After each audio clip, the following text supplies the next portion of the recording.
AITA for exposing my sister to our parents after finding out she's been lying about needing money for medical expenses. 32F. Can't believe I'm writing this. My family is in shambles right now, and I feel like I'm at the center of it. I've been going back and forth in my mind, wondering if what I did was justified or if I truly went too far. Maybe writing this all out will help me make sense of it. For context, my sister Emma, 29F, has always been the golden child. You know the type. The youngest, the favorite, the one who could do no wrong. Meanwhile, I've been the responsible one, the one who plays by the rules.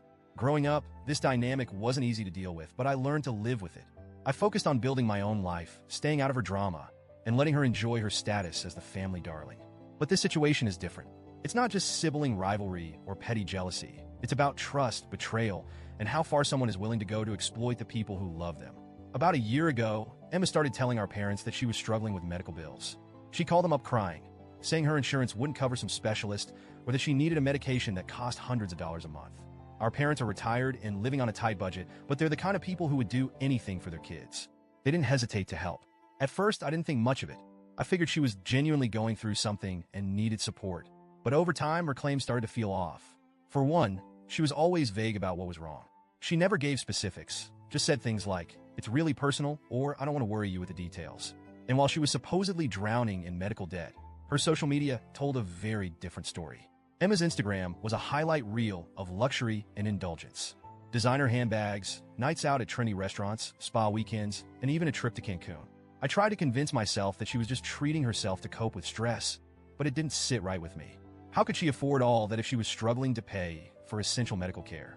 The breaking point came last week. I was at a coffee shop when I ran into one of her friends.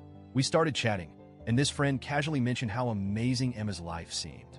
"She's always buying the nicest things," she said. "Did you hear she's planning a trip to Europe in the spring? Must be nice." I felt like I'd been slapped. A trip to Europe? Emma had just asked our mom for $2,000 for some kind of medical test. I couldn't ignore the red flags anymore. That night, I went down a rabbit hole. I scrolled through her Instagram and pieced everything together. There it all was, evidence of a lavish lifestyle completely at odds with the story she'd been feeding our parents. I saw photos of her with designer shopping bags, posts from high-end restaurants, and even receipts from luxury stores. It was undeniable. I confronted her the next day. I didn't want to jump to conclusions, so I asked her directly, "Emma, what's going on? Are you really struggling with medical bills? Or is there something else you're not telling us?" At first, she played dumb. "What are you talking about?" she said, her voice dripping with fake innocence. But when I pushed harder, her mask slipped. "Okay, fine," she snapped. "I don't have medical bills. But it's not like they can't afford it. They're retired, sure, but they have money. And honestly, I deserve to live a little. What's the big deal?" I was stunned. My parents had been making sacrifices to help her, cutting back on their own expenses, dipping into their savings, all because they thought they were helping her stay alive. And she just shrugged it off, like it was no big deal. I couldn't let it go. I gathered the evidence, screenshots of her Instagram posts, receipts, and even some of her texts where she'd casually mentioned her shopping sprees. Then I sat my parents down and showed them everything. The look on their faces was heartbreaking. My mom started crying almost immediately, clutching her chest like she'd been physically hit. My dad didn't say much, but the silence was worse. He just sat there staring at the photos, his face pale. Finally, he said, "I thought we were helping her survive." Hearing that broke me. This wasn't just about the money. It was about the trust they'd placed in her, the belief that they were making a difference in her life. And she'd taken advantage of that in the worst way. When Emma found out what I'd done, she was furious. She started blowing up my phone with angry texts and voicemails, calling me a jealous *TCH and accusing me of trying to ruin her life. She even went as far as telling our mutual friends that I was vindictive and out to take her down. A few of those friends reached out to me, saying I should have handled it differently. "Why didn't you just talk to her again?" one of them asked. "Maybe you could have helped her see the error of her ways without involving your parents." But how could I do that? She wasn't going to stop. She didn't feel guilty.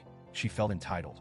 If I hadn't said anything, she would have kept draining our parents dry, possibly until they had nothing left. Now, our family is a mess. Emma isn't speaking to any of us. My parents are heartbroken, not just because of the money, but because of the betrayal. They've always been proud of how close-knit our family was, and now it feels like that's been shattered. As for me, I feel torn. On one hand, I know I did the right thing by exposing her lies. Our parents deserve to know the truth. But on the other hand, I can't shake the guilt. Did I handle it the wrong way? Could I have done something differently to avoid this fallout?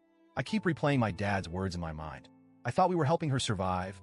If I hadn't spoken up, they'd still be sacrificing for her, believing they were making a difference.